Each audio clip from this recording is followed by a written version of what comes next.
আপনার মোবাইলের IMEI code দেখার জন্য আপনাকে গুগল প্লে স্টোর থেকে কোনো ধরনের আলাদা অ্যাপ্লিকেশন কিংবা অ্যাপ ডাউনলোড করতে হবে না। এটাকে আপনি আপনার মোবাইলের সেটিংস অ্যাপ থেকে দেখতে পারবেন। সেটা কিভাবে? সেটা দেখার জন্য আপনি শুরুতেই আপনার মোবাইলে থাকা সেটিংস অ্যাপটাকে ওপেন করে নেবেন। ওপেন করে নেওয়ার পর আপনি এখান থেকে একটু নিচে আসবেন। দেন নিচে আসলে আপনি এখানে দেখতে পারবেন মোর সেটিংস বলে একটা অপশন থাকবে। আসলে সবার ফোনে যে মোর সেটিংস অপশনটুকু থাকবে তা কিন্তু নয়। অনেকের ফোনে এখানে কিন্তু অ্যাডিশনাল সেটিংসও লেখা থাকতে পারে অথবা এক্সট্রা সেটিংসও লেখা থাকতে পারে। এখানে যেটাই লেখা থাকবে আপনি এখানে একটা ক্লিক করে দেবেন, ঠিক আছে? এখানে ক্লিক করে দেওয়ার পর আপনি সবার উপরে দেখতে পারবেন হচ্ছে অ্যাবাউট ফোন। আপনার ফোনে যেখানে অ্যাবাউট ফোন থাকবে আপনি সেখানে চলে আসবেন। সবথেকে ভালো হয় যদি আপনার ফোনের সেটিংস বারের মধ্যে সার্চ অপশনটুকু থাকে। আপনি এখান থেকে অ্যাবাউট ফোনের মধ্যে একটা ক্লিক করে দেবেন।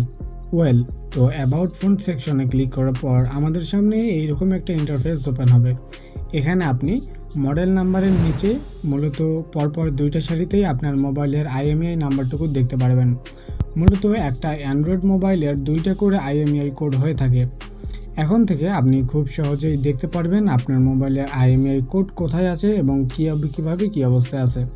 এখন থেকে কোনো চোর যদি আপনার মোবাইলকে চুরি করে নিয়ে যায় সেক্ষেত্রে আপনি কিন্তু আগে থেকেই এই IMEI কোড আপনার যে কোনো একটা নোটপ্যাডের মধ্যে সেভ করে রাখতে পারেন, যাতে পরবর্তীতে সাধারণ জিডি করার ক্ষেত্রে আপনার এই IMEI কোড নাম্বারগুলো খুবই প্রয়োজন পড়বে।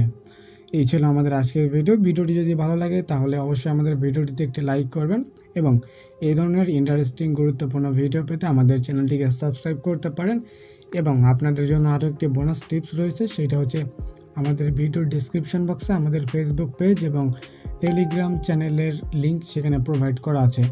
ছোটো যে সকল টিউটোরিয়াল কিংবা টিপস আছে সেগুলো কিন্তু আমরা আমাদের টেলিগ্রাম চ্যানেলে শেয়ার করে থাকি। ধন্যবাদ।